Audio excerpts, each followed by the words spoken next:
Hey guys, how's it going? It's Al. Week 5 on DraftKings is here, and I have a first look video just for you. We're going to take a look at all the different positions that they have on DraftKings: quarterback, running back, wide receiver, tight end, flex, and a defense, building in a tournament style build. I want to stack. I want to bring back player, somebody on the other team opposing my quarterback and wide receiver that is going to be paired with them. I also want to have a secondary stack in there to build correlation, because it's easier to be right about one or two things than it is about 5 or 6 things, and then build out the rest of the lineup from there. Thank you guys for being here. Drop a like on the video, subscribe to the channel, ring the notifications bell, leave me a reply down below with the stack that you like best for week 5, and let's hit it. He's a legend. Our listener league has filled for 2 straight weeks here in the Smiz gang. So thank you guys for clicking the links. There will be a link down below. If you look at the description of the video and click show more, if you're on mobile, it's right below the screen. Click the description. It'll pop out. It's got links for everything. Links to the charitable foundation, the smizzle.tv/charity that we're doing for No Kid Hungry. We're over halfway there so far. If you want the listener league, smizzle.tv/league. That's right down there, as well as links to all my every one of my socials, as well as links to all the companies that we've partnered with here on the channel and the stream, as well as my Twitch stream, the second channel where the recap video resides. So if you want to know how I did in week 4, all the results across everything, including my Best Buys article, on the second channel, Al Smizzle Games on YouTube. So go check that out. Get in that listener league. 3,750. They made it bigger. It's now a $37,500 prize pool, $10 to enter, 3 max, absolutely no rake. I'm going to use this, and I'm going to build my first look lineup here for week 5. So let's start with quarterbacks, because we're going to build a stack or a double stack in here. Kyler Murray's really good, really high scoring game here, and it's an ugly slate, guys. Like, this is not, it does not project to be fun, because one, we have the 3 island games that we normally have. We also have a London game. The London game, whatever, it's taking the Jets and the Falcons off the slate. So, like, thank God CPAT's not on this slate, right? In week 5. I'm sick of that guy playing like 35% of the snaps and scoring 50 fantasy points every week. But like, look at this slate. We've got the Rams, the Seahawks, the Bills, the Chiefs, and the Ravens, all not on the slate. So far through 5 weeks, this is the single ugliest slate that we've seen, with so many high profile players and teams off of it, and so many of those resulting in so many of those high scoring games also off this slate. The Cardinals, the highest totaled game, I believe, at least based on the time that I'm recording this, 52.5 against the 49ers.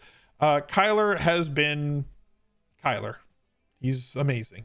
He has not run as much as he did before the shoulder injury last year, but he hasn't had to, as they've hung a 30 burger on everybody or more every single week, including the vaunted Rams defense.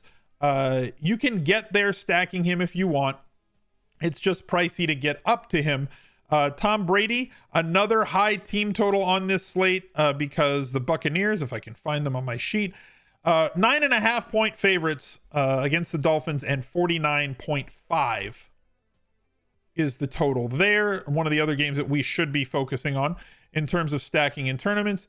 Aaron Rodgers continues to just kind of be awesome, but has not had a game where he's really won you tournaments, although he, through stacks, has gotten there extremely efficient, right? It's always been that way, but 8 touchdowns on this many attempts, clearly less than the 9% that he had last year, which was always going to regress, but still having a fantastic year. And he does add a little bit of value with his legs, but not a consistent enough value to be considered a floor.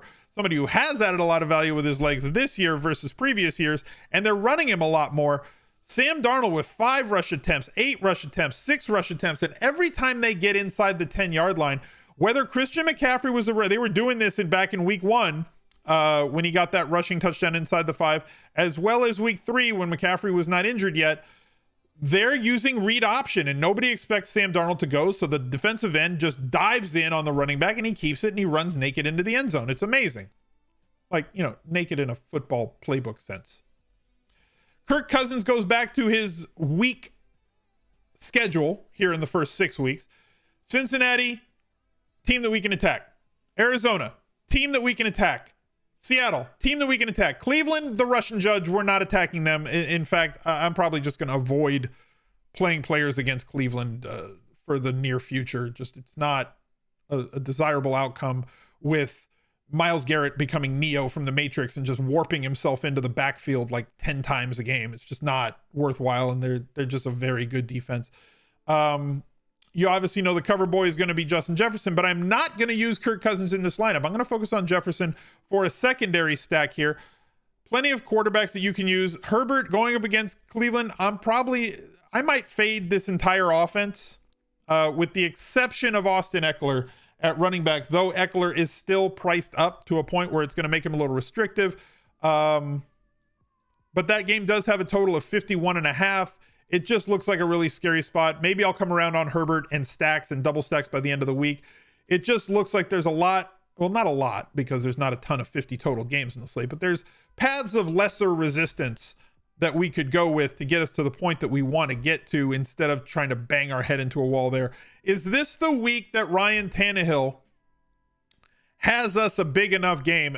It's really going to depend to me on two things. One, AJ Brown, and two, Julio Jones. If both of them are healthy for this week and able to play, we're going to want to attack this Jacksonville defense as much as we can this season, and I would love to do that with Ryan Tannehill in a lesser played situation, because we're going to have those people that cross their arms, right? You're always going to have these guys. Ryan Tannehill really burned me in weeks 1, 2, and 4. I'm never playing that guy again. Never again, Ryan Tannehill. That's exactly when I want to play him. When the price comes down and the percentage comes down and everybody's running away, I want to jump onto that stack, especially in a really good spot. Titans favored by 7 and a total of 52 in this game. High scoring environment. Yes, everybody is going to just flock kind of to Derrick Henry because he's Derrick Henry and he's getting the ball 35 times a game, including some work in the pass game consistently every single week, as well as all the inside the 5 work. So like, if Henry's going to be the guy that everybody jumps on for tournaments, not cash games, but for tournaments, you want to zig when others zag. So if everybody's going to be all over Derrick Henry, the easiest way to leverage Derrick Henry, is it possible that Derrick Henry has 125 yards rushing on 30 carries and no touchdowns? Is that possible? Is all I'm asking you. And yes, it certainly is. And if that happens, then Ryan Tannehill stacks and double stacks with a bring back of somebody on Jacksonville can certainly pay off in tournaments. And that's how you should be thinking, is how you can leverage the field. Daniel Jones, love the amount of rushing attempts that they've given him, bolstering his floor so that when he does have a big game for 402 yards and 2 touchdowns through the air, he gets you there. I would hope that some of his pass catchers are going to be back. The amount that SAQUON Barkley is playing is phenomenal. Daniel Jones at 6K, kind of the floor end of cash game running or cash game quarterbacks that I'm considering this week. But if Jimmy G is out this week and Trey Lance is going to play 100% of the snaps at quarterback,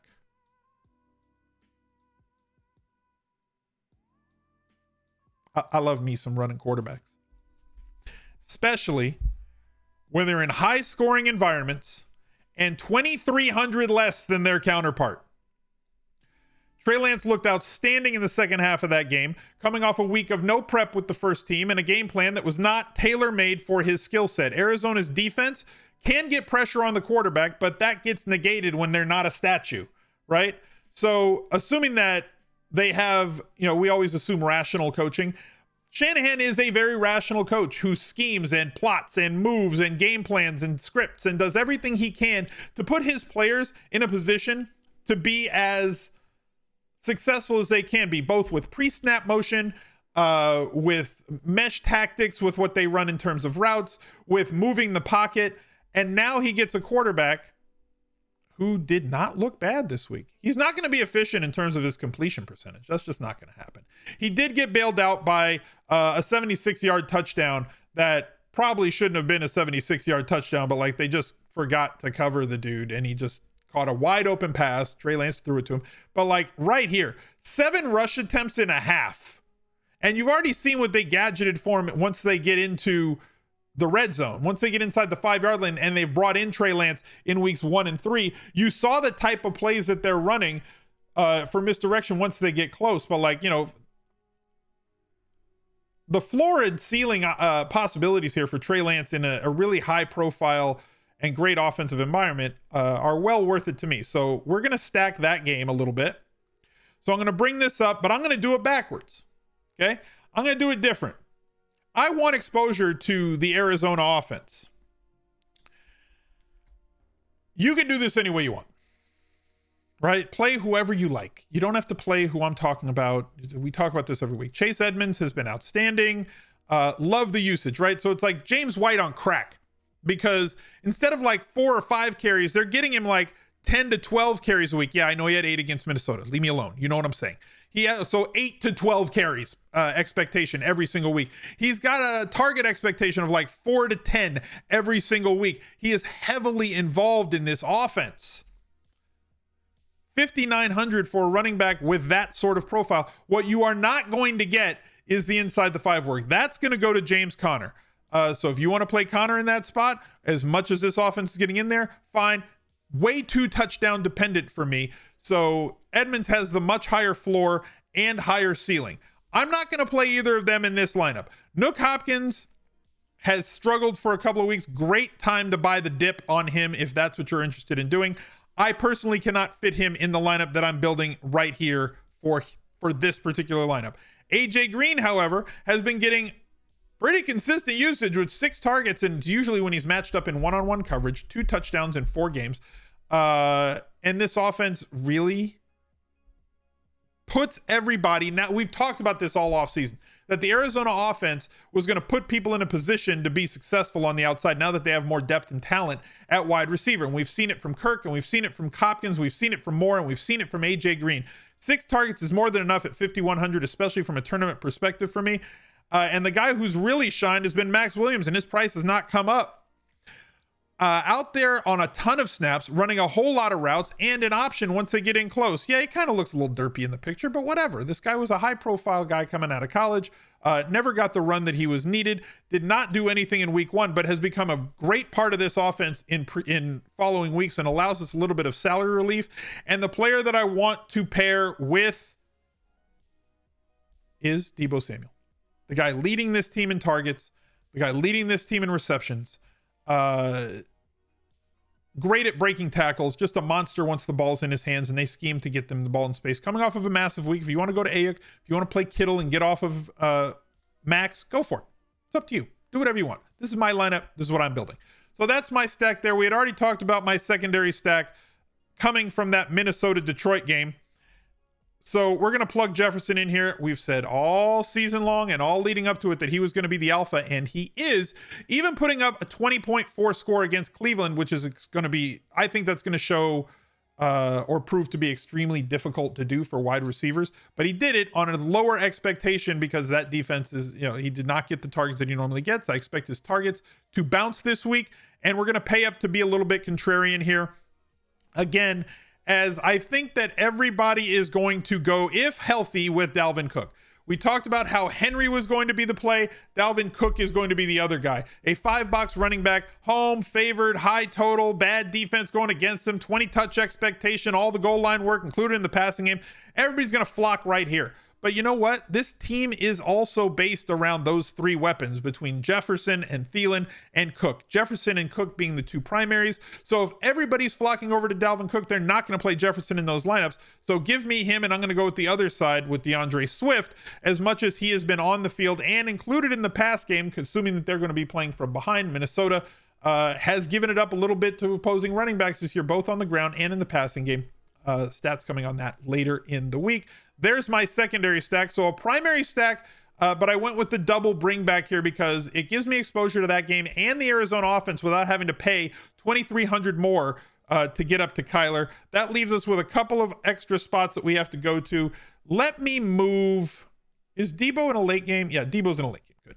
Good. So he'll go there. So I need one more running back. Okay. Barkley's been fine.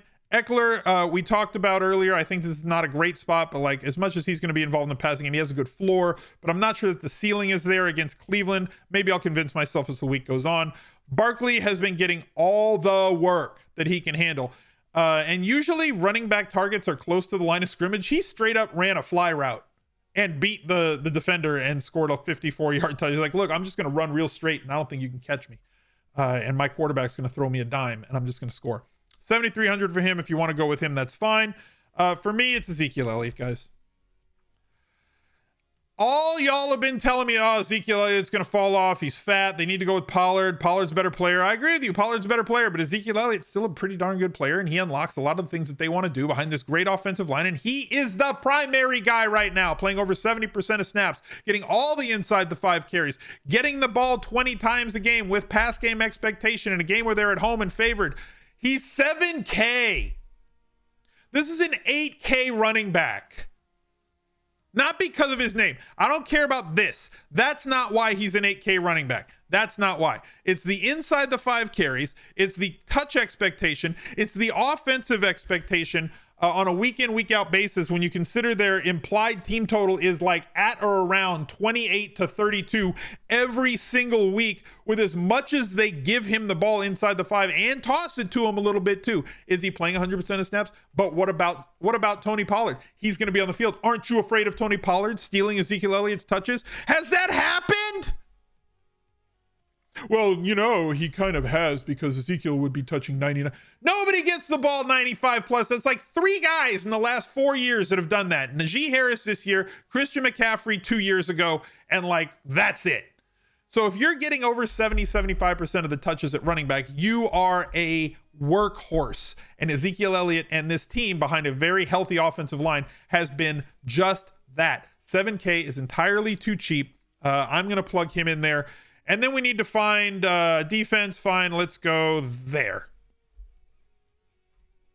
Whatever. No, fine. If all the wide receivers are healthy, then I won't play the Jaguars. But like, we're just going to plug a cheap defense. That leaves us with 5,800, essentially for a flex play. So we can come down here and look. We have Chase, we have Kareem Hunt, Miles Sanders if you want, Jones, Jacoby and Myers. If you're from Southern California, you know that that's a great law firm. A lot of targets here. We talked about the target expectation, 1.66 points per target. He's kind of ended up in there. Not much touchdown expectation on most weeks, but probably more this week. Jacoby Myers, somebody that I was considering for this lineup, but like, I just got to go with the guy who's really good. And when you watch Jamar Chase, he's really, really good. He's getting a ton of looks. And while a low ADOT guy has 1.66 target expectation, expected points per target on DraftKings for the previous 3 years, Jamar Chase's ADOT is a lot deeper than that. So you're talking about expectation per target of like 2.5 points for Chase versus 1.6 points per target for somebody like Jacoby Myers. Jacoby Myers probably the better floor play, but I'm shooting for ceiling here in a tournament. So Trey Lance, DeAndre Swift, Ezekiel Elliott, AJ Green, Jefferson, Chase, Williams, Samuel. Cheap defense to just try and shoot the moon. We've got our stack, we've got our bring back, and our secondary stack, a couple of one-offs that have a high floor and a high ceiling, or sorry, high median and a high ceiling. That's what I'm going to roll with for my first look lineup for tournaments for this week. Drop a like, subscribe to the channel, look out for another video right there. He's a legend.